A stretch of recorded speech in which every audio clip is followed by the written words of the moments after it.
ओम श्री गणेशाय नम नमस्कार बंधुगण आपण मानकु आम यूट्यूब चैनल को बहुत बहुत स्वागत। आज रे भिडियो रे आमे आपण मानकु कहिबाकु जाउछु आपणक पई ए दुई दिनर स्थिति किपरि रहिबो, आज आउ आसंता काली आपणकर किपरि कटिबो।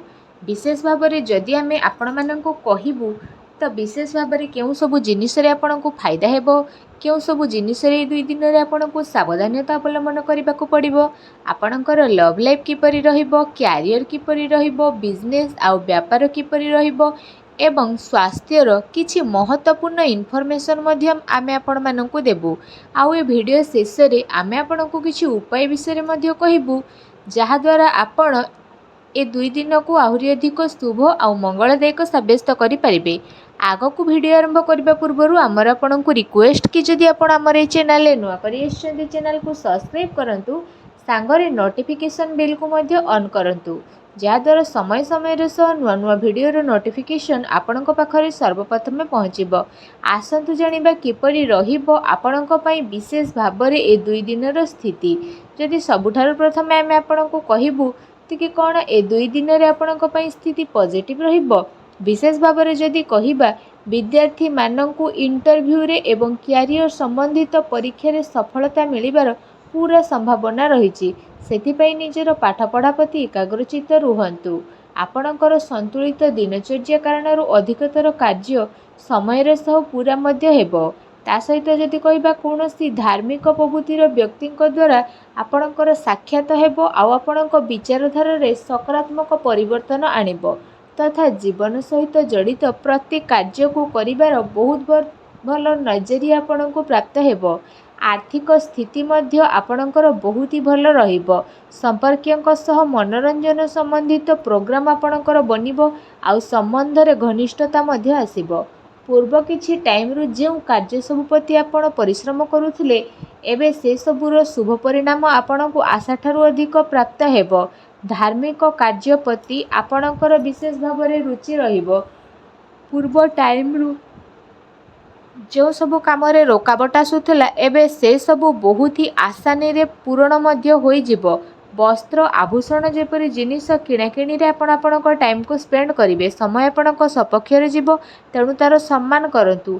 कौनसी शुभ समाचार मिलिबा द्वारा घर परिवार रे खुशीर माहौल रहिबो। आपणक परिश्रम रे कौनसी महत्वपूर्ण कार्य आपण संपन्न मध्य करिवे। आपणकर योग्यता आउ क्षमता द्वारा परिवार सदस्यों द्वारा गर्व अनुभव करिवे। कौनसी विश्वसनीय व्यक्तिर परामर्श और सहयोग आपणकर हजिथिबा प्रतिष्ठा को पुणी थरे हासिल कराइबो, जहाद्वारा आपणकर आत्मविश्वास रे वृद्धि घटिबो। घरे कौनसी धार्मिक आयोजन संपन्न मध्य हेबो। ता सहित ए दिन आपणक पई बहुत ही भल दिन सिद्ध हेबो। ए दिन रे आपणको नुआ नुआ सफलता मिलिबार अनेक ही जोग बनु अछि। आसंतु जानिबा आपणक पई कोन नेगेटिव रहिछि। जदि कहिबा फ्रेंड्स को सहित आपण अजथारे बुला बुली रे निजर टाइम को स्पेंड करंतु नाही। निजर शारीरिक ऊर्जा को बनेइकी ही रखंतु।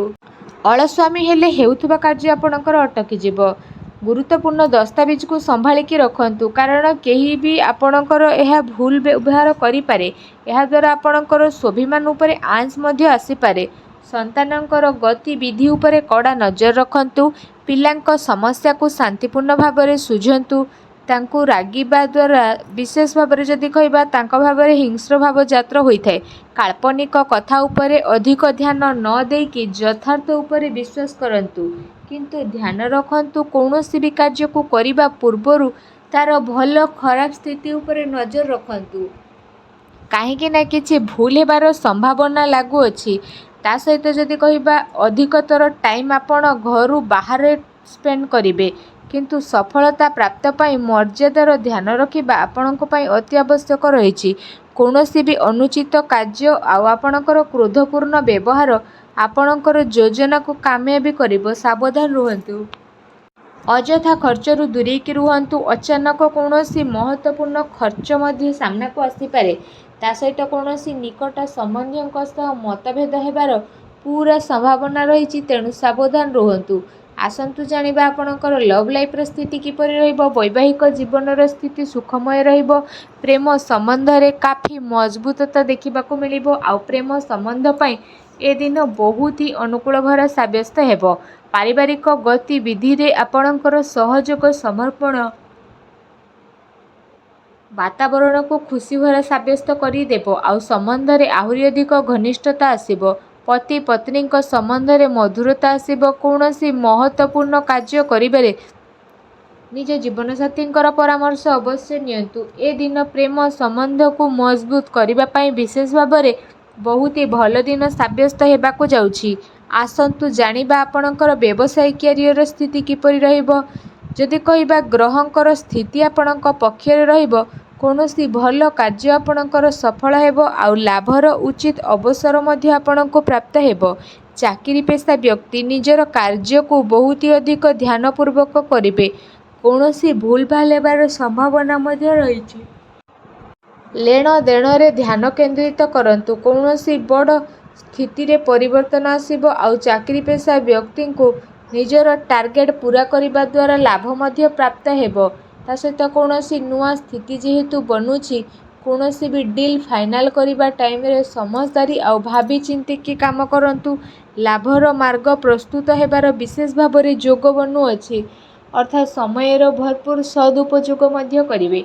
व्यावसायिक गतिविधि मध्य सुचारू रूप से आपणकर चलिबो। आउ चाकरी पेशा व्यक्ति को निजर कार्य प्रति विशेष भाव में सावधानता रहिबार आवश्यकता रही। अन्यथा अधिकारी वर्गकर नाराजगी आपण को शिकार होगापाई पड़ पारे। व्यावसायिक विचार संबंधित रूप रेखार कौनसी भी कार्य को ए दिन में स्थगित करंतु। आर्थिक साधन रे वृद्धि हेबो, किंतु कौनसी प्रकार अनुचित कार्य को करने ठारू आपण को दूरे रहिबाकू पड़िबो। प्रॉपर्टी संबंधित कार्य रे पेपर वर्क रे मध्य आपण अधिक ध्यान दियंतु। टिके भी भूल भाल आपण को बड़ मुश्किल रु बंचई परिबो। चाकरी पेशा व्यक्ति ठारू बॉस उच्च अधिकारी प्रसन्न रहिबे। प्रमोशन रो जोग मध्य विशेष भाव में रही। आसंतु जानिबा आपणकर स्वास्थ्य किपरि रहिबो। कौनसी जगार आपण को आघात लागिबार विशेष संभावना मध्य रही। सेथिपाई आपण विशेष भाव में सावधानता अवलंबन करंतु। आपणको स्वास्थ्य किंतु बहुत भल रहिबो। निज स्वास्थ्य को आहरी अधिक भल रखिबा पाई आपण प्रत्येक जोग करंतु, व्यायाम करंतु एवं सुस्थ रुहंतु। आसंतु जानिबा आपणको पाई कोन विशेष उपाय रही। विशेष उपाय रे आपण स्नान आदि करि सारिबा परे विशेष भाव में भगवान श्रीहरि विष्णु को हलदिया रंगर मिठार भोग लगांतु एवं विशेष भाव में केसरर तिलक को सबुठारु प्रथमे भगवान श्रीहरि विष्णु को चरण रे लगेइकी तापरे निजर मस्तक रे लगांतु। फ्रेंड्स, एपरी करिबा द्वारा भगवान श्रीहरि विष्णु बहुत शीघ्र प्रसन्न हेबे। आउ आपणकर समस्त कष्ट को दूर करिवे। आउ जहाँ भी आपणक जीवन रे प्रॉब्लम चलीछि सबु प्रॉब्लम रो अंत हेबो। आउ शीघ्र ही आपणको शुभ फलर प्राप्त हेबो। आउ सबु मनोकामना भगवान श्रीहरि विष्णु अवश्य प्राप्त करिवे।